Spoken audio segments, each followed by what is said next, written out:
இது பற்றி ஒரு சமயம் அவர், பணம் இருக்கிறதோ இல்லையோ, உங்கள் உடலை நீங்கள் நன்கு பேணாவிட்டால் அன்னை துர்க்கையை நீங்கள் சரிவர வழிபடவில்லை என்று பொருள்.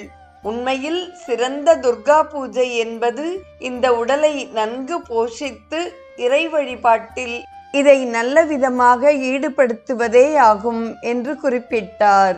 இப்படி சொல்லிக் கொண்டிருந்த பொழுதே சொர்க்காசிரமத்தில் தமது முந்தைய தவ வாழ்க்கையை அவர் நினைவு கூர்ந்தார்.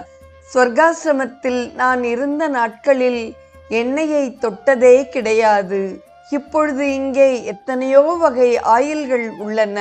அதிகம் வேலை செய்கையில் உடலில் உள்ள செல்கள் ஒவ்வொன்றும் அதிக அசைவின் காரணமாக பெரும் உஷ்ணத்தை அடைகின்றன.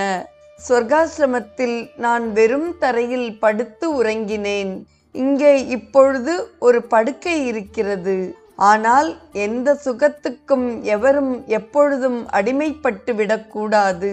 திதிக்ஷை பழகும் பொருட்டு நான் சில சமயங்களில் சுவற்றில் போய் உடலை உரசிக்கொள்வேன். நீங்கள் அனைவரும் மூளை உழைப்பாளிகள், உடல் உழைப்பாளிகள்.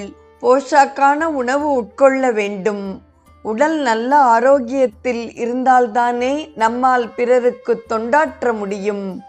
உடலை ஒருபோதும் புறக்கணிக்காதீர்கள். ஆனால் அதே வேளையில் உடலுக்கு அடிமைகளாகவும் ஆகிவிடாதீர்கள். சாதனை என்று சொல்லி உடலை வருத்திய ஒரு சில சிஷ்யர்களை கருத்தில் கொண்டு குருதேவர் மேற்கூறிய அறிவுரையை அருளினார். தொடரும் நிகழ்வு பாத பூஜை மற்றும் பாதுகா பூஜை குறித்ததாகும். இந்த நிலையிலும்